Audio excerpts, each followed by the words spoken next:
ظلم و ستم ہو، درد ہو، غم ہو، یا کوئی ہو رنج و الم، سارے تعلق رب سے جوڑو، کر دے گا وہ نظر کرم۔ الرحمن الرحیم۔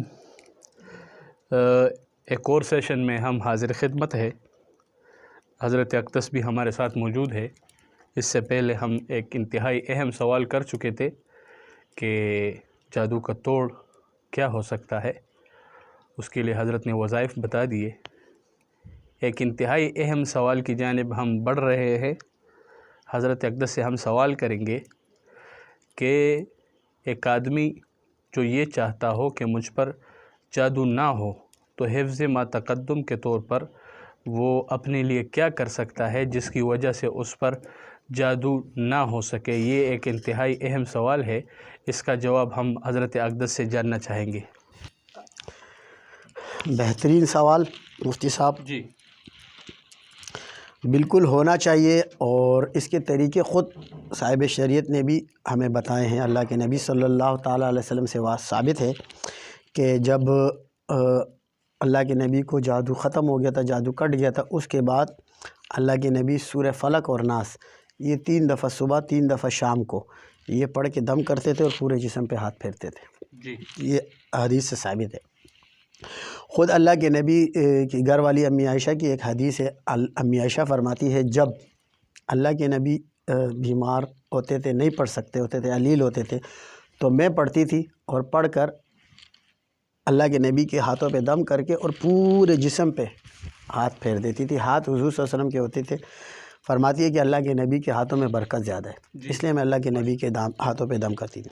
تو اس کو اصل میں پروٹیکشن بھی کہتے ہیں۔ جی اور آج کے زمانے میں اگر دیکھا جائے تو ہم جیسے کوئی وبا پھیل جاتی ہے، ابھی ریسنٹلی ہماری کرونا وبا بہت زیادہ پھیلی ہے، اس کے لیے ویکسین کے لیے کہا گیا کہ بھائی ویکسین لگائے تاکہ آپ لوگ اس میں مبتلا نہ ہو سکے، اس سے بچا جا سکے۔ بچنے کے لیے آپ ویکسین وغیرہ استعمال کریں۔ پھر ایک اللہ کے نبی کی ایک حدیث ہے، وہ اللہ کے نبی نے فرمایا جو شخص 3 دفعہ مہینے میں 3 دفعہ شہد کو چاٹے گا تو انشاءاللہ پورا مہینہ بیمار نہیں ہوگا۔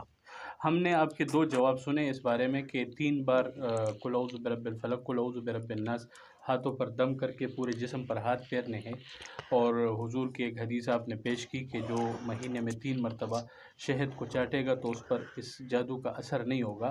میں دخل اندازی کے لیے معذرت چاہوں گا۔ ہم نے ایک اعتراض کے طور پر یہ بھی سنا ہے کہ جب مرض ہوتا ہے تو اس کے بعد اس کی دوا ہوتی ہے، تو حفظ ما تقدم کے طور پر اس کے لیے کوئی توڑ نہیں کیا جا سکتا۔ اکثر اعتراض کے طور پر ہم یہ سنتے ہیں، اور اعتراض میں وہ لوگ اس بات کی وضاحت کرتے ہیں کہ مرض ہی نہیں ہے تو اس کے لیے دوا کیسے کریں گے، تو اس کا بھی اگر آپ جواب دے دیں۔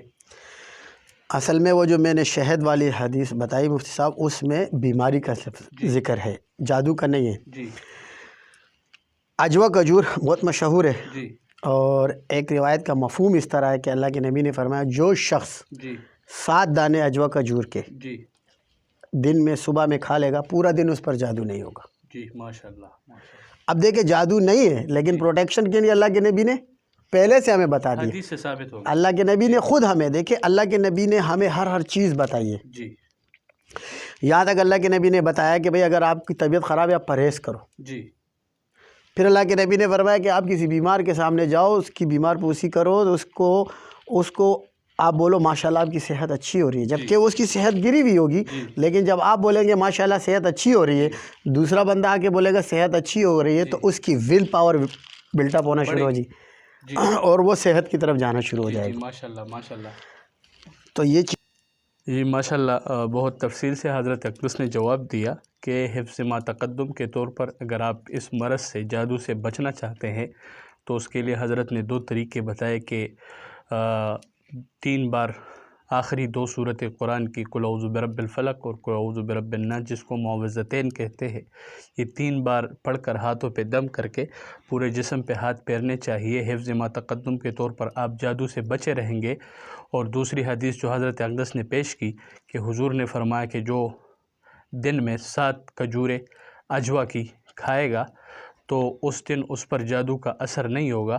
تو یہ 2 جوابات حضرت اقدس نے دیے، الحمدللہ بہت تفصیل سے یہ سیشن بھی پورا ہو گیا، اور انشاءاللہ امید کرتے ہیں کہ ایسے امراض جو وبا کی شکل اختیار کرتے ہیں، ہمیں ہمارے جسم کو متاثر کرتے ہیں، وقتاً فوقتاً اس کے بارے میں ہم حضرت اقدس سے مشورہ بھی لیں گے، ان کے پروگرامات بھی آپ تک پہنچائیں گے، تاکہ آپ بھی حفظ ما تقدم کے طور پر وہ وظائف پڑھیں جو حضرت اقدس نے بتا دیے۔ انشاءاللہ پھر آپ سے ملاقات ہوگی کیمرے کی آنکھ پر، تب تک کے لیے اجازت دیجیے، اللہ حافظ۔